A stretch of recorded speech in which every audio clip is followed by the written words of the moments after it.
Well, hello, 2022. New year, new no spend challenge.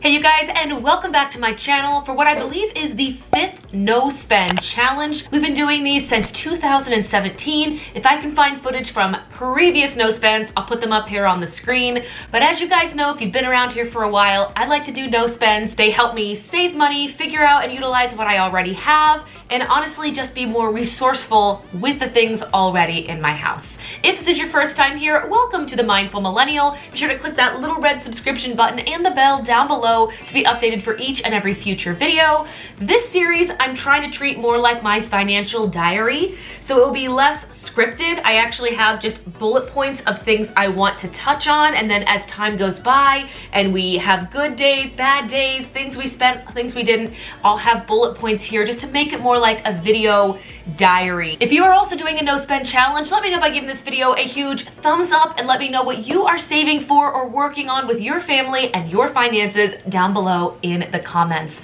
This series is also brought to you by Fetch Rewards. We'll talk more about them later in the video, but without any further ado, let's start talking about my 2022 no spend challenge. The number one question I always get when I tell anyone I'm doing a no spend challenge or a no spend, they'll say, what are you gonna do? Not spend money on your bills, not pay your mortgage, not pay your insurance? How no spends typically work, you still go and pay your fixed expenses. Fixed expenses meaning things that stay the same every single month. So for me, my mortgage, my insurance, my bills. I also live on a property that has something called an HOA, a homeowners association fee. That's something that is fixed. I pay it every month, so it gets into that category as well. Fixed expenses still get paid. We don't do a no spend to get further into debt. We do a no spend to cut down not on those fixed expenses, but on those variable expenses. Yes, I'm still paying my mortgage, but I am not spending money on Amazon. I am not going through the Starbucks drive-thru multiple times a week. I am not randomly doing cardio circles through Target, seeing what's in that clearance dollar section. You know you do it. You know you love it. So the point of this no spend is to still pay your fixed expenses, but cut down on those variable expenses. Now, yes, I'm still going to be putting gas in my car. I'm still going to be putting food on our table. One of my biggest goals, we'll talk about later in this video, is my grocery bill. Trying to cut it down, trying to make meal plans, and then from those meal plans, make lists. If you have any resources, podcasts, other YouTube channels where people do that same thing that would benefit, I could benefit from watching or anybody could, let me know down below in the comments. I'm gonna try to make that a place where we can share ideas, experiences, and resources. I'll write back as many of you as I can. But if you know of any other content creators who are just masters at putting together a meal plan for their family, from putting together that meal plan, making a ingredients list, seeing what things they have at home, and then what they need is all they get at the store. That is my goal. My big goal when it comes to groceries outside of the planning is to put together an elaborate meal plan so I don't have to grocery shop for 2 weeks. I'm filming this on Monday, January 3rd, 2022. Happy New Year, by the way. Grocery shopping tomorrow on the 4th. And then I do not want to go back to the grocery store for 2 weeks. So I'm sure in a future video in this no spend series, you'll see a clip of me at the grocery store and we'll see how we do. I also have this. This is a Canva calendar that lets me highlight in green or orange whether or not I spend any money. When I have a green highlight over the day, that means no money of any kind was spent. Again, outside of fixed expenses. Obviously, when my mortgage comes out and my bills come out, that's gonna be all on its own. This is me. Did I choose to swipe my credit card or pay in cash for something? If it's green on that calendar, then no, absolutely not. In the future, I will also be sharing this. This is my weekly meal plan. As you can see right now, I only have 2 weeks done on it, but it's a start. We will work on it. If these are things that you would think would be helpful, I can get you my graphics. I can put them on my website. Just once again, let me know down below and give this video a huge thumbs up. My goals with no spend this year. I wrote them out here. I'm actually looking at my little diary I have on the screen. Number 1, only spend on needed items. For me, I can go through the grocery store, get everything I need in the last 5 minutes, see things and be like, oh my gosh, wouldn't that make this for the perfect week? Or that nail polish is so beautiful, or I should try that makeup item, or whatever it is. I am really good at romanticizing items, especially if they're on sale. There could be an item I barely have a use for. For example, I mentioned nails. I've got a nice collection of nail polishes, and they're all like the same pastel colors.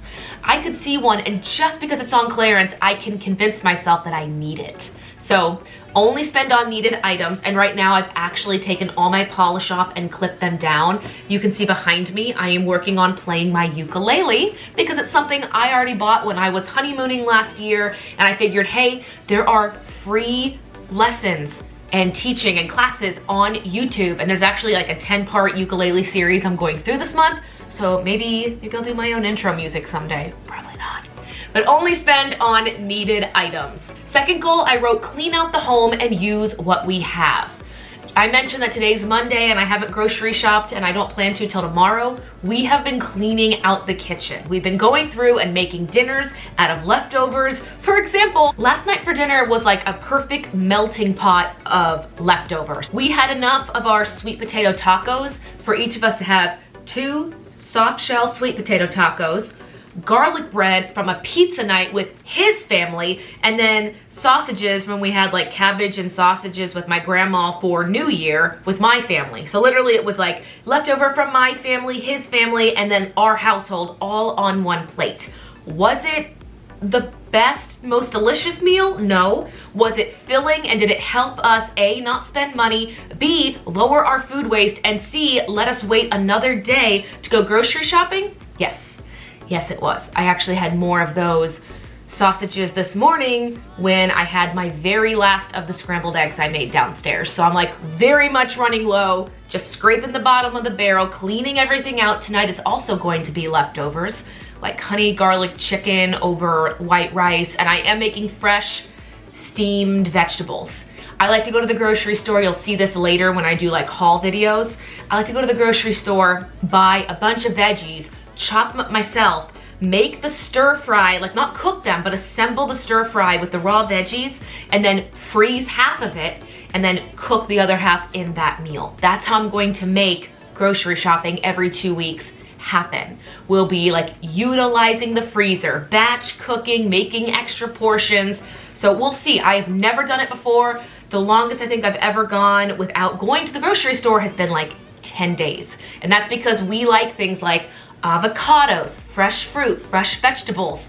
My husband won't reach for those things, but if I make the meals, which I do, he will eat them, no problem whatsoever. So I'm not doing like a 2-week grocery run where we live off of frozen foods every day. If they're frozen, I prep them and I froze them. So only spend on needed items, clean out the house and use what we have.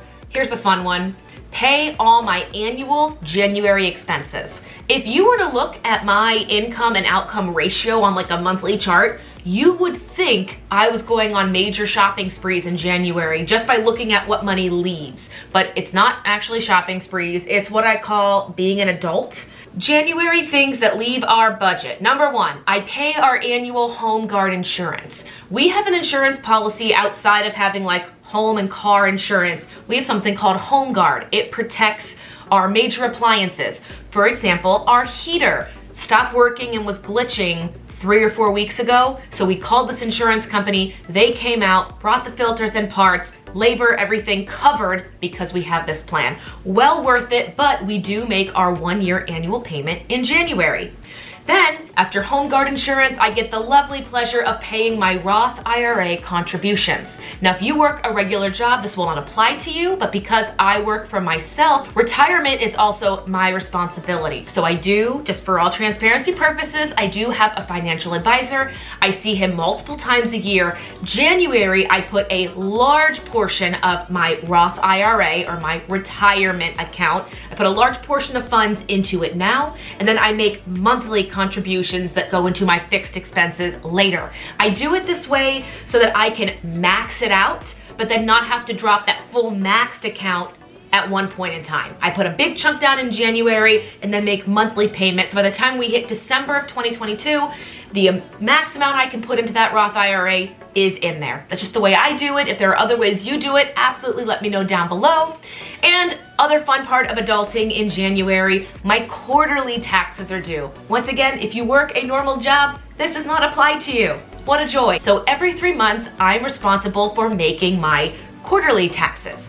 I have to pay for the state and federal. Anybody who works for themselves, you've heard these terms before. January 15th is my 4th quarterly payment, and then we'll go through and pay taxes like all normal humans. So between Home Guard, Roth IRA, and quarterly taxes, I am dropping a very large amount of required income, which is why I like to usually do my no spends in January. The only other time I've done a no spend has been like in July. I call it no buy July, and if we're still here doing this, we'll do that again. But those are my annual bills in January. I do have a full list of financial goals if you want a video strictly dedicated to what I'm trying to achieve in the year 2022. Things like continuing to save for a future home. My husband and I tried to find a home last year to no avail. I'm gonna finish paying off my car payment. I would like to continue paying down on our current home. We made really big progress on our current mortgage. So again, if you wanna see a fully detailed video of my 2022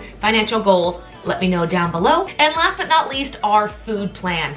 As of right now, I'm planning on making those lists and using Fetch Rewards for groceries. Once again, big shout out to this app as it's allowing me to pay off a large portion of our grocery bill, and here's how. Today's series is brought to you by Fetch Rewards. For those who haven't heard, Fetch is a rewards app that allows you to scan receipts from your everyday purchases and collect points. Those points can then be redeemed for gift cards, places like Target, Amazon, Lowe's, Kohl's, Starbucks, and many, many more. To get started, simply download the Fetch Rewards app and use my referral code shown on the screen to receive 2,000 bonus points when you scan your first receipt. That is equal to $2, and gift cards can be redeemed in as little as $3. Give Fetch Rewards a try, grab those bonus points, and let me know what cards you're saving up for down below in the comments. If you want to see a video of me checking out at the grocery store, testing out a redeemed Fetch gift card, check this video up above in the cards. It outlines how I went to the grocery store, used a $50 Fetch gift card, and I think I paid like $16 for an entire week's worth of groceries for the holidays. But once again, like we mentioned, I'm going to utilize making a meal plan, writing out the ingredients that we don't have in the kitchen, going to the store for only those items. I'm going to steer clear of clearance, the beauty section. Even, I have a kitten over here, even my cats, I'll go through and see, oh my gosh, they might like that cat food or those cat treats. They usually don't like any other cat toys than what they have here. But for some reason, I convinced myself they would love them. So these are things I'm going to avoid at the grocery store, go through the checkout, and then utilize Fetch gift cards to bring my bill down as low as possible. I don't have a specific income goal. I'm not trying to save a certain amount by the end of this month. I'm just trying to make those major payments we talked about without having to dip into our savings or our emergency money. That money, I am hoping, fingers crossed, the world does not go more on fire and we can continue to save for a down payment on a home or continue paying off this current home. But that is it for episode 1 and entry 1 of my financial diary and my 2022 no spend series. You guys, there are plenty of future topics I want to discuss in the series, but if there's anything in particular that you want to discuss or see featured in a video, once again, let me know down below. Check out Fetch Rewards, make sure you're subscribed, and I'll see you in the next episode of the No Spend series. Bye!